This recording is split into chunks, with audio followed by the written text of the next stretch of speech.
Well, greetings. Welcome to another edition of the Has Been podcast. I'm your resident has been as we talk about things related to Purdue sports, football, basketball, and whatever else is going on in the world. Um, so this is October the 15th, 2025. We have beautiful fall foliage behind as a good background, and that is real. That's not AI generated. That is real fall foliage back there. So we're soaking up the colors and waiting for it to actually be fall. A little chilly today. Some rain expected for the weekend, and that's traffic and weather on the ones. All right, let's get to it. Lots to go over and look ahead to. Purdue football, another loss at Minnesota. Got a game at Northwestern this week, looking to break the losing streak and get a Big Ten victory for the first time in a couple years. Men's basketball voted number one in the Associated Press preseason poll. No surprise there, really. Um, they didn't get all the first place votes, but um, I thought that's where they would land. But polls don't mean a whole lot other than a discussion point. Women's basketball and men's basketball were up at Big Ten Media Day last week. We'll recap that a little bit and look ahead to what's coming up for both programs. There's Fan Day on Saturday at Mackey Arena, and then they're going to start playing their uh, scrimmage game. The men at Kentucky. The women are going to have a exhibition game, probably 10 to 12 days from now.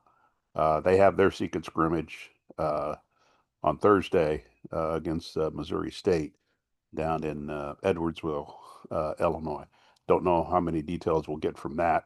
I've been told it's more of a glorified practice than an actual scrimmage, but we'll see how that plays out. But anyway, starting with football, um, we're getting to the point now where um, if they're going to get a victory, they're going to get a Big Ten win. It's going to have to happen the next 2 weeks.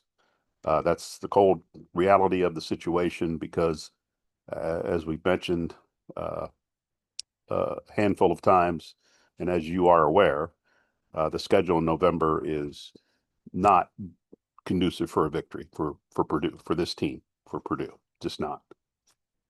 Yeah, anything can happen, I guess, but you're playing Michigan and Ohio State at Washington, and you're hosting Indiana. And Indiana has a great chance to come to Ross State Stadium at the end of November 11-0 because they've taken care of business. So Purdue getting a win in November, I'd love to see some odds. Just what would be their chances of getting a win in November against those one of those four teams? So you've got Northwestern on the road this weekend, and then hosting Rutgers.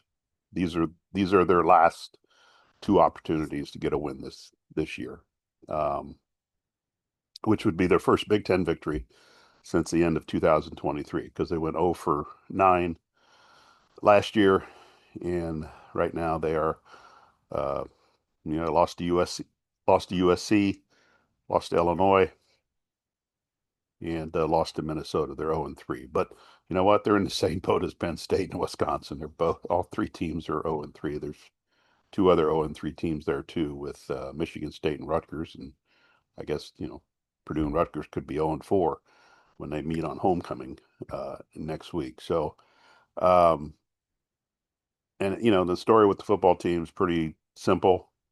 Um, keep making mistakes, the self-inflicted wounds.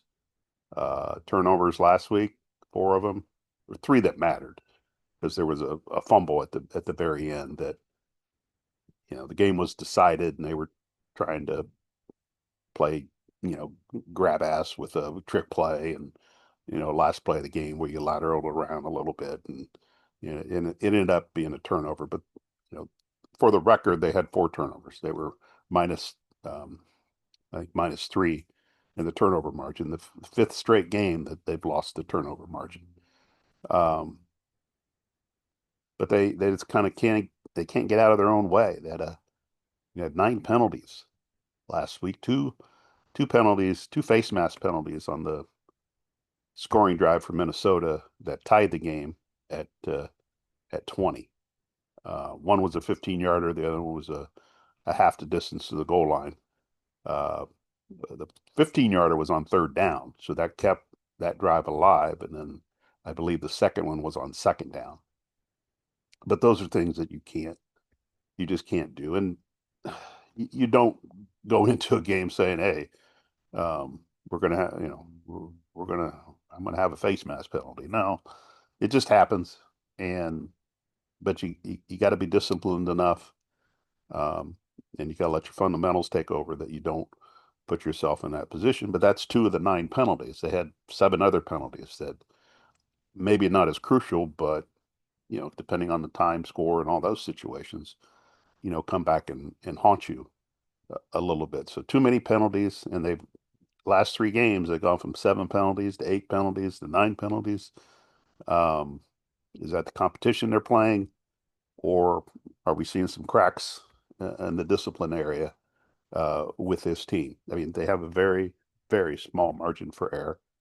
Um, they have to be flawless when they play. You're going to have some penalties, but you just can't have the bonehead ones that keep drives alive, and are avoidable. I mean, it's just as simple. You can tell by listening to Barry Odom and watching Barry Odom. He's frustrated by the whole thing. Um, Frustrated that they keep having turnovers. Um, Pick six. Purdue's up 20-13. Minnesota scores 20-20. Purdue's next play, pick six. You know, you're not going to win games doing that. And in the bigger picture, Purdue needs Ryan Brown's done a nice job, but Purdue needs an upgrade at the quarterback position to really take a step forward, I think. Um, and they're using the backup Malachi Singleton a little bit more. Maybe that's an option as they get through the second half of the season. See more of him. He's more of a runner than the thrower. He picked up some big yards against Minnesota. Maybe we see more of him against Northwestern um, in an effort maybe to avoid some of the mistakes. But he's not, when he comes in the game, you know what he's going to do. He's not going to put the ball in the air. But if you can run the ball effectively, like they did last week, and really what they did against Illinois, I mean, the last 2 games, they've averaged just in overall rushing, not just the running backs, but overall rushing, they've averaged over 6 yards a carry. And that should be good enough um, to get you a win. And it almost was last week, except for the turnovers, and that led to, I believe, 10 points, and you lose by 7. It's, at some point it becomes pretty simple. You can't turn the ball over, and if you do turn the ball over, your defense needs to rise to the occasion and keep them out of the end zone. So they did some things well last week. I mean, they ran the ball for over 200 yards, almost 250, probably more than 250 yards, and they held Minnesota, which traditionally has had a strong running game against Purdue, to 30 yards. So they had nearly a 230-yard difference in rushing yardage, and you don't win the game.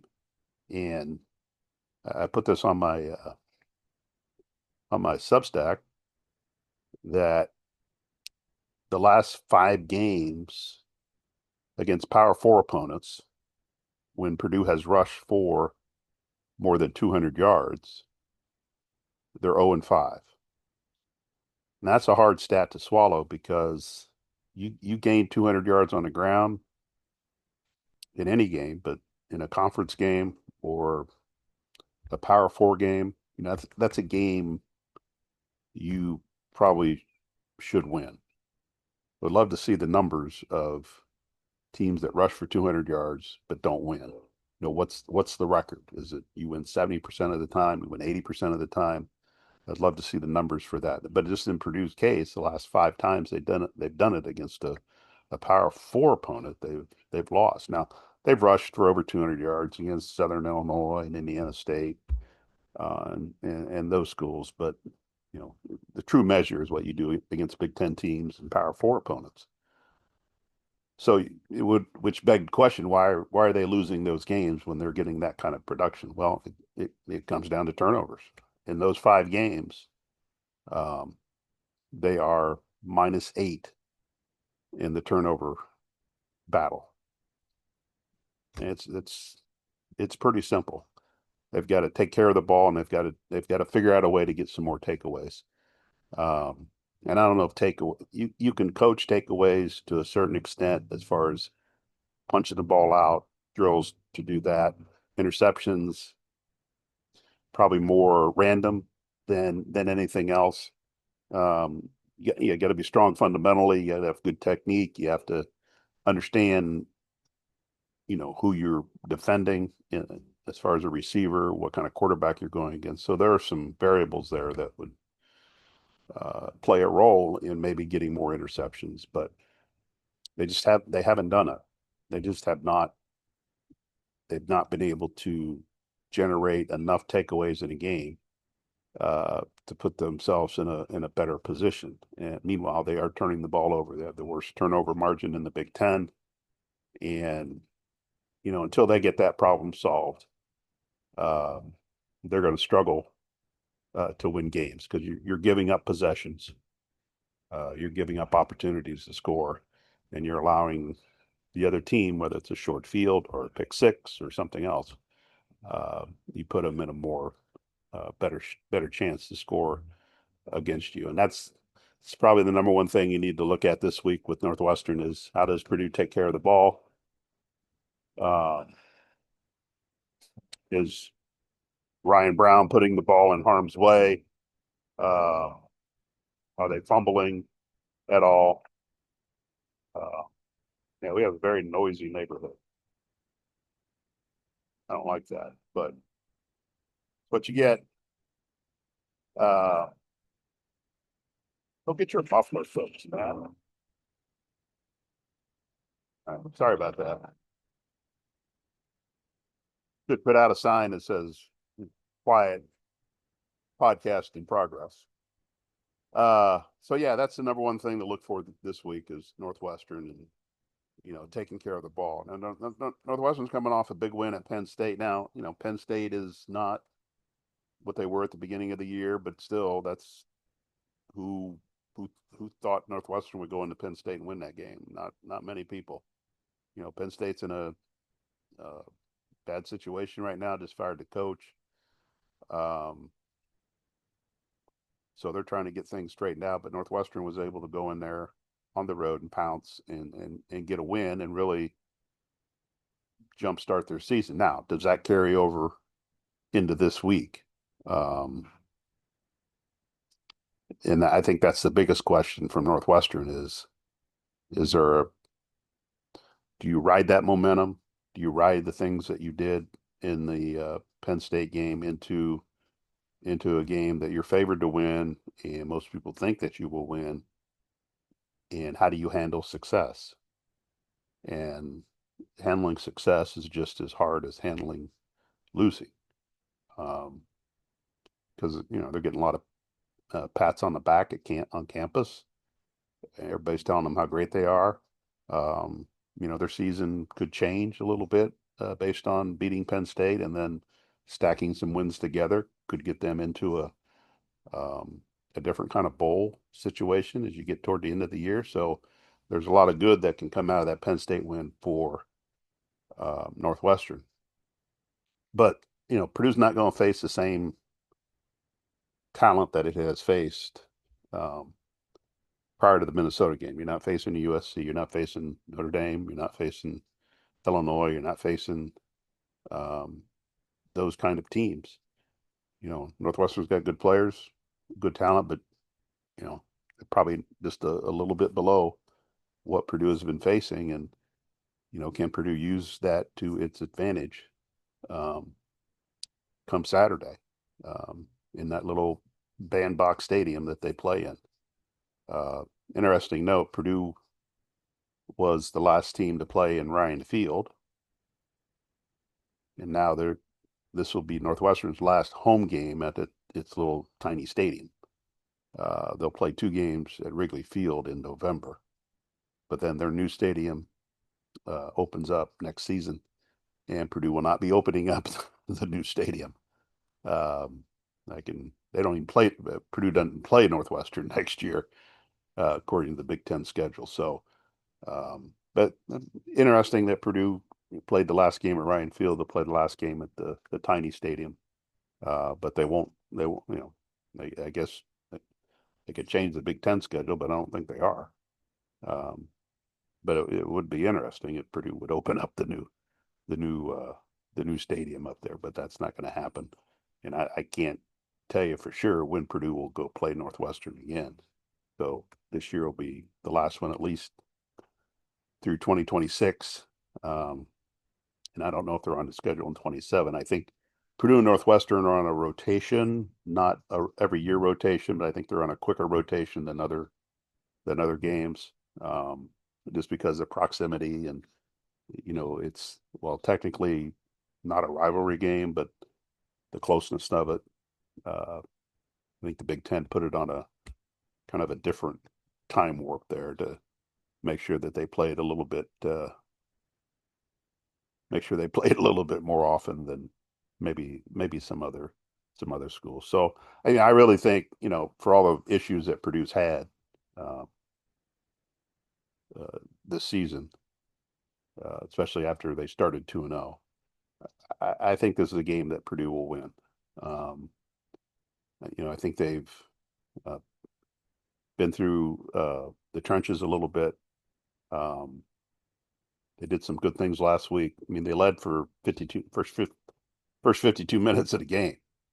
Um, so that's there. They just have to avoid the mistakes. But yeah, um, I'm going to pick Purdue to win Saturday.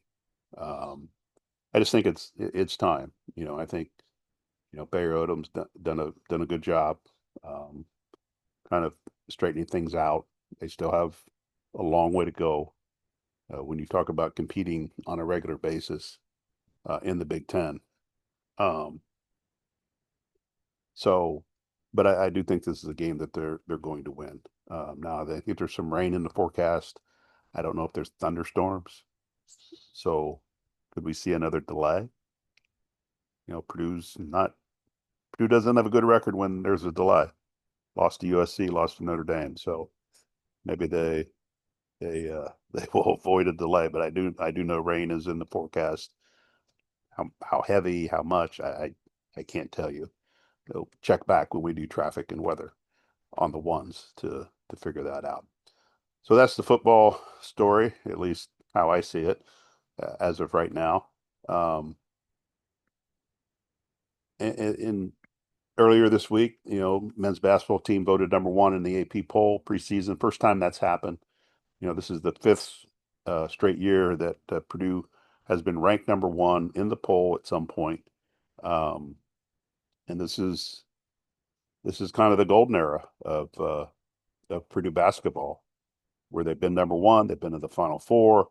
They've had back-to-back Players of the Year with Zach Edey. Probably going to get another Player of the Year honor this year with Braden Smith.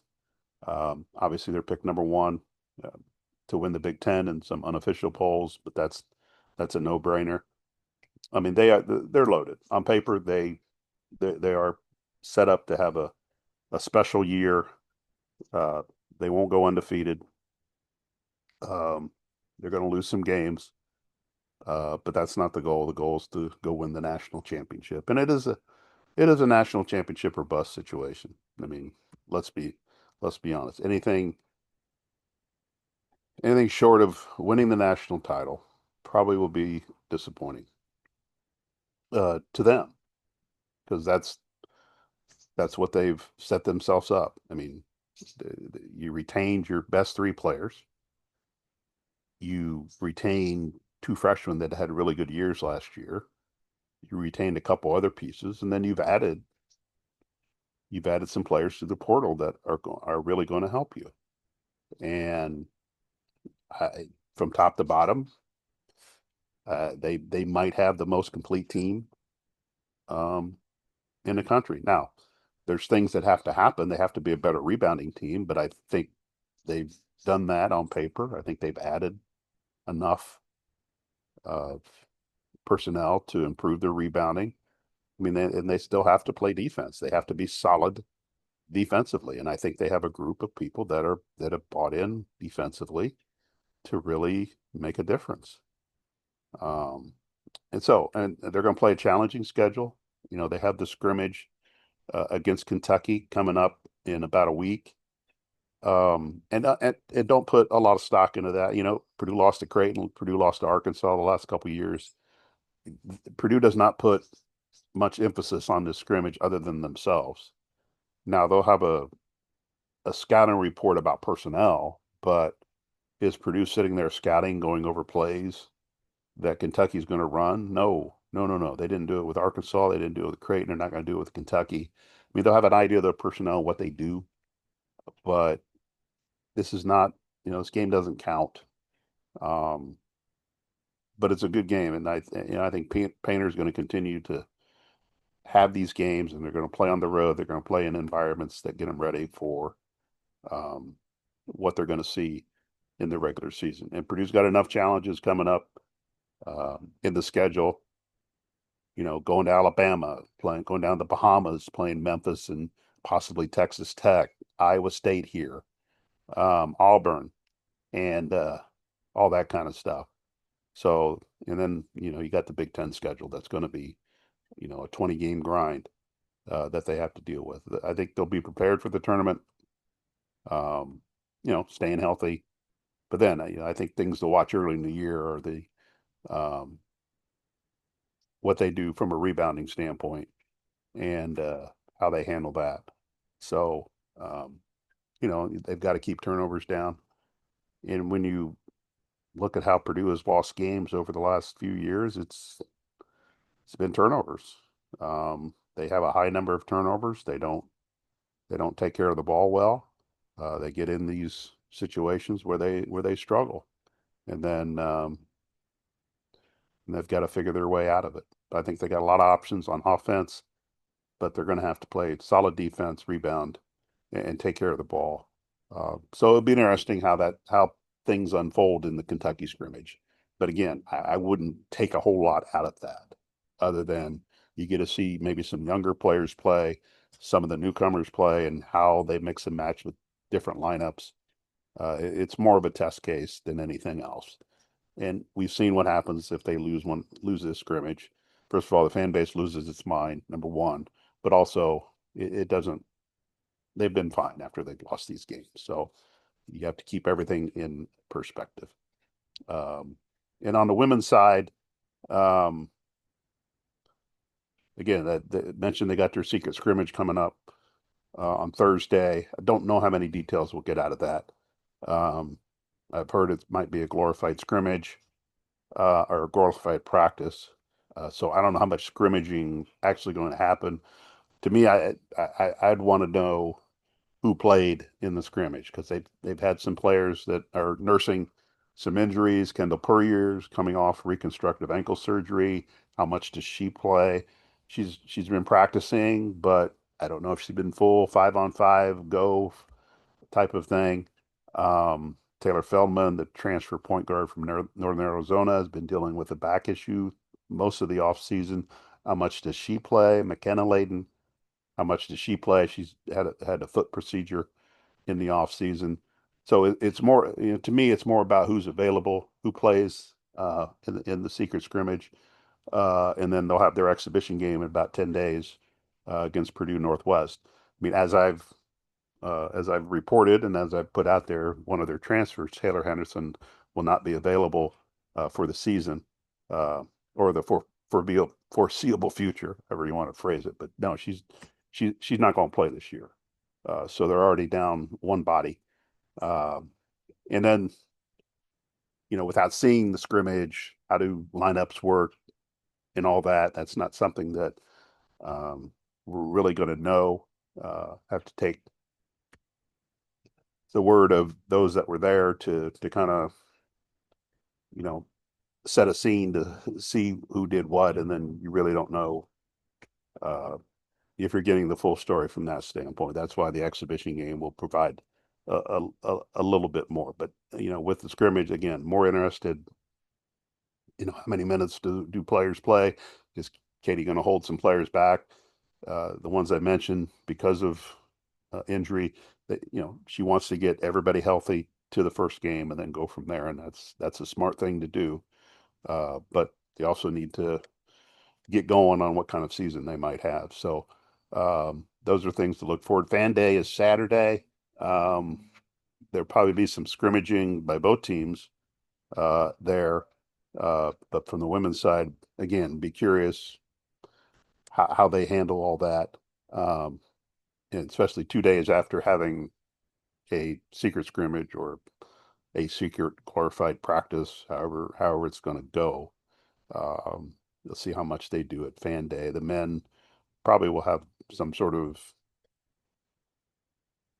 pseudo scrimmage up and down type thing, and then they'll get ready for they'll go to Kentucky in a week or so and see where they stack up. But um, on the women's side, UCLA is going to be the king or the queen of the Big Ten this year. No Juju Watkins from USC.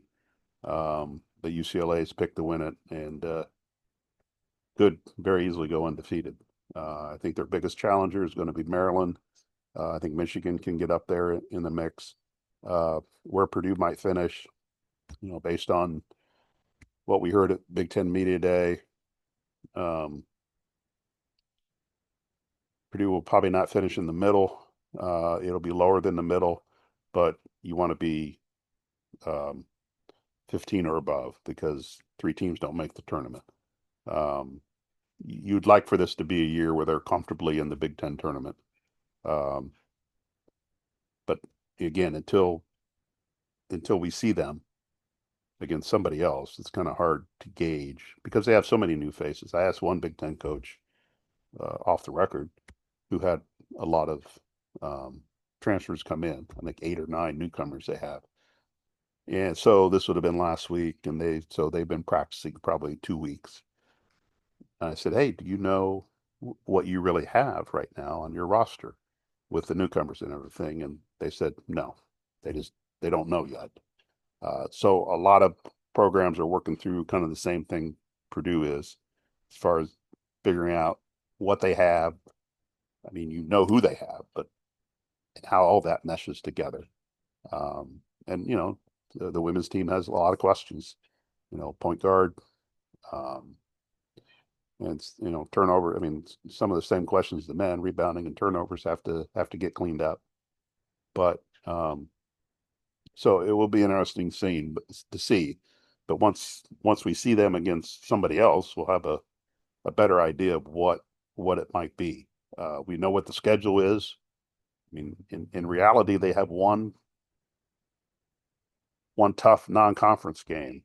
When you look for opponents, they're playing at Kentucky. That's it. Everything else is MAC, mid-major. A lot of those games are at home. They do have to go to Purdue, Fort Wayne, and they go to Central Michigan.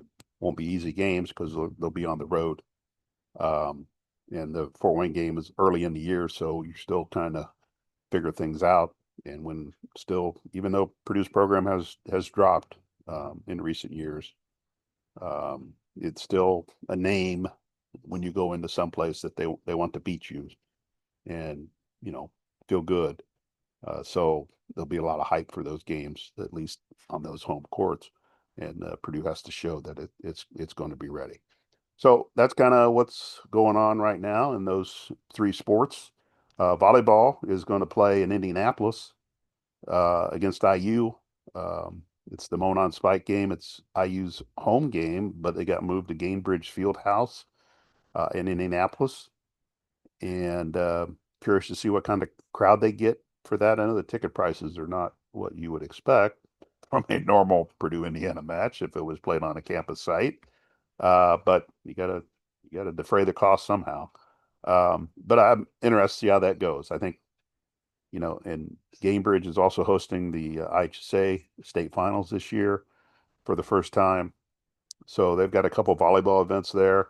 Um, I'm kind of curious to see what Indianapolis is trying to do in that sport, because volleyball is a growing sport. You're seeing a lot more preseason showcases. Purdue played in one in Nashville this year. I'm just kind of curious if Indianapolis is going to try to get into that game where you could see a preseason event down there. Um, it is and Purdue has drawn good crowds when they've played in Mackey Arena. Other teams have played in bigger arenas and drawn pretty good crowds. I still think you have to be selective when you do that. Um, so, but yeah, just with these two events down there this year, just interested to see where that goes from here. I mean, Indiana is ranked right now, and Purdue is ranked. So if you have two ranked teams like that in an event in Indianapolis, it should draw very well. So yeah, interested crowd, interested in that, and see kind of what happens after this volleyball season is over. Are we going to you know see some sort of event down there that would incorporate Purdue and or Indiana, or you can draw from Louisville, you can draw from Kentucky. There's some other volleyball-minded programs in the Midwest that you could bring in and kind of continue to see the sport grow. Um, and there's a wave going on now, and you want to get on that as early as possible to ride that. And I know Purdue volleyball's kind of on that wave. Um, they're right there in that mix, and we'll see where that goes. All right. Well, thanks for stopping by. Appreciate it. We'll be back next week to recap what happened in Evanston and um, offer some takeaways on Fan Day, and then look ahead to whatever else is going on. Appreciate you stopping by. Have a good day.